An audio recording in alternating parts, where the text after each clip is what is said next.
কোথায় কোথায় বিনিয়োগ করে আপনি আয়করে ছাড় নিতে পারেন। আগামী ৩০ জুন চলতি ২০২৩-২০২৪ অর্থবছর শেষ হচ্ছে। তাই এখনই একটু চিন্তাভাবনা করা উচিত। কারণ একটু কৌশলী হলেই আপনি করের বোঝা কমাতে পারবে।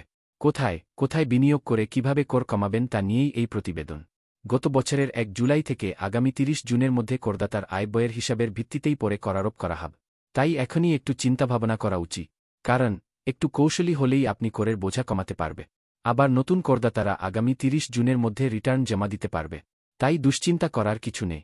এছাড়া ৩০ জুনের মধ্যে তথ্যপ্রযুক্তি সেবার বেশ কিছু খাতের কর অবকাশ সুবিধা উঠে যাচ্ছে।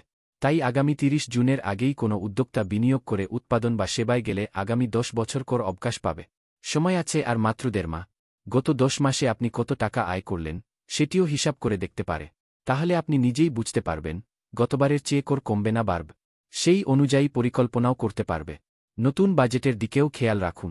তাহলে সহজেই করের হিসাব নিকাশ করে ফেলতে পারবে। বিনিয়োগের কথা ভাবুন। বর্তমানে আয়কর আইনের যেসব বিধান কার্যকর রয়েছে তাতে বৈধ পথে নানা খাতে বিনিয়োগ করেও চাইলে আপনি আপনার করের বোঝা কিছুটা হলেও কমাতে পারে। এই জন্য আপনাকে বিদ্যমান সুবিধাগুলো সম্পর্কে জানতে হবে। সারা বছরের আয় থেকে অর্থবছরের শেষ দিকে এসে কোথাও বিনিয়োগ করুন। দেখবেন আপনার কর কমে গেছে। কোথায় কোথায় বিনিয়োগ করে কিভাবে কর কমাবেন তার কিছু খাত সম্পর্কে তবে জেনে নেওয়া যাক। জাতীয় রাজস্ব বোর্ডের এনবিআর পক্ষ থেকে এমন কিছু খাত ঘোষণা করা আছে যেখানে বিনিয়োগ করলে অনেক টাকা কর ছাড় বা কর রেয়াত পাবে।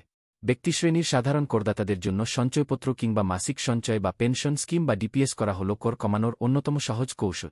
সঞ্চয়পত্রের সুদ বেশি হওয়ায় তুলনামূলক আপনি বেশি মুনাফা পাবেন, আবার কর ছাড়ও পাবে। আপনি মাসে ১০,০০০ টাকা পর্যন্ত ডিপিএস করলেও সেই টাকার ওপর কর ছাড় পাবে। আবার দুটি খাতেই বিনিয়োগ করতে পারবে। নিয়ম হল একজন করদাতা তার বছরের পুরো আয়ের ২০% পর্যন্ত বিনিয়োগ করতে পারে। এই সুবিধার আওতায় আপনার বিনিয়োগের ১৫%-এর সমপরিমাণ অর্থ করছাড় পাবে। তবে এক্ষেত্রে শর্ত হচ্ছে করছাড়ের পরিমাণ কোনোভাবেই ১০ লাখ টাকার বেশি হবে না। ধরুন গত জুলাই থেকে জুন মাস পর্যন্ত আপনি ১০ লাখ টাকা উপার্জন করেছে। পুরোটাই আপনার করযোগ্য আয়। আপনি এই আয়ের ২০% বা ২ লাখ টাকা পর্যন্ত বিনিয়োগ করতে পারবে। আপনি সারা বছর একটু একটু খরচ বাঁচিয়ে ২ লাখ টাকাই বিনিয়োগ করলে তাহলে আপনি আপনার কর থেকে ৩০,০০০ টাকা বিনিয়োগের ১৫% হিসেবে ছাড় পাবে। আপনার যদি কোনো প্রশ্ন থাকে অনুগ্রহ করে জিজ্ঞাসা করুন এবং কমেন্ট বক্সে কমেন্ট করুন। আমি শীঘ্রই আপনাকে উত্তর দেব। এবার দেখা যাক আপনি বিনিয়োগ না করলে কত কর হতো। প্রথম ৩.৫ লাখ টাকার জন্য কোনো কর নেই। এর মানে আপনার বাকি ৬.৫ লাখ টাকা আয়ের ওপর কর বসবে।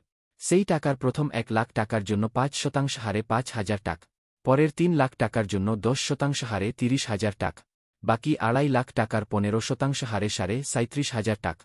সব মিলিয়ে আপনার করের পরিমাণ দাঁড়াবে ৭২,০০০ টাকা। কিন্তু আপনি যেহেতু বিনিয়োগ করেছেন তাই আপনি ৩০,০০০ টাকা ছাড় পাবে। তাই আপনাকে দিতে হবে ৪২,০০০ টাকা কর। শুধু বিনিয়োগ করার কারণে এই ছাড় মিলবে। খাতগুলো কি? এনবিআর করছাড় নেওয়ার জন্য ৯টি খাত ঠিক করে দিয়েছে। তার একটি সঞ্চয়পত্রে বিনিয়োগ, কমবেশি সব করদাতা তা জানে। এর বাইরে আরও ৮টি খাত আছে।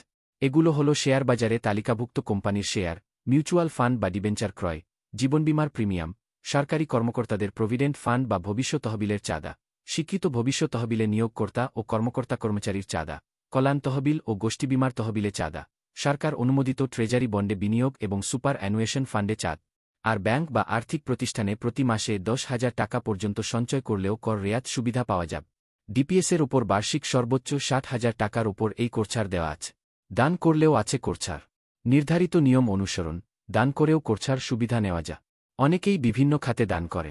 একটু ভেবেচিন্তে দান করলে তার বিপরীতে নিজের কর কমিয়ে ফেলতে পারবে। সরকার ১৩টি খাতে দান করলে করছাড় সুবিধা দেয়। এগুলো হল জাতির জনকের স্মৃতি রক্ষার্থে নিয়োজিত জাতীয় পর্যায়ের প্রতিষ্ঠান, জাকাত তহবিল, জাতীয় রাজস্ব বোর্ড, এনবিআর অনুমোদিত দাতব্য হাসপাতাল, প্রতিদ্বন্দ্বীদের কল্যাণে স্থাপিত প্রতিষ্ঠান, মুক্তিযুদ্ধ জাদুঘর, Aga Khan development network, Ahsania cancer হাসপাতাল, ঢাকা আহছানিয়া মিশন ক্যান্সার হাসপাতাল, এশিয়াটিক সোসাইটি, আইসিডিডিআরবি, সিআরপি, মুক্তিযুদ্ধের স্মৃতি রক্ষার্থে নিয়োজিত জাতীয় পর্যায়ের প্রতিষ্ঠান এবং সরকার অনুমোদিত জনকল্যাণমূলক বা শিক্ষা প্রতিষ্ঠা। আপনার যদি কোনো প্রশ্ন থাকে অনুগ্রহ করে জিজ্ঞাসা করুন এবং কমেন্ট বক্সে কমেন্ট করুন। আমি শীঘ্রই আপনাকে উত্তর দেব। নতুন করদাতারা ৩০ জুন পর্যন্ত রিটার্ন দিতে পারবেন। নতুন করদাতাদের জন্য নতুন আয়কর আইনে সুখবর আছে। আপনি যদি এ বছর প্রথম কর শনাক্তকরণ নম্বর টিআইএন নেন এবং প্রথমবার কর দেওয়ার যোগ্য হন তাহলে আপনাকে ৩০ নভেম্বরের মধ্যে রিটার্ন জমা দেওয়ার বাধ্যবাধকতা নেই। আপনি আগামী ৩০ জুনের মধ্যে রিটার্ন জমা দিলেই হবে। নতুন করদাতাদের জন্য এই ছাড় দেওয়া হয়েছে। আর 1.5 মাসের মতো সময় আছে। নতুন করদাতা যারা এখনও রিটার্ন দেননি তারা 30 জুনের মধ্যে এ সুবিধা নিতে পারে।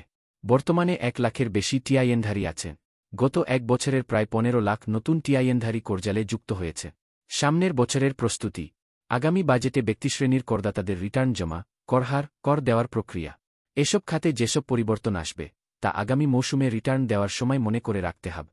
অর্থাৎ আসন্ন বাজেটে যেসব পরিবর্তন হচ্ছে তা আগামী 1 জুলাই থেকে 30 নভেম্বর পর্যন্ত রিটার্ন দেওয়ার সময় প্রযোজ্য হবে। এনবিআর সূত্রে জানা গেছে, আগামী বাজেটে ব্যক্তিশ্রেণীর করদাতাদের করমুক্ত আয়সীমা 3.5 লাখ টাকা বহাল থাকতে পারে। এর ফলে এবারের মতো আগামী মৌসুমেও করদাতাদের বার্ষিক মোট আয় থেকে 3.5 লাখ টাকা বাদ দিয়ে বাকি টাকার ওপর কর দিতে হবে। এক্ষেত্রে করদাতাদের সুখবর নাও থাকতে পারে।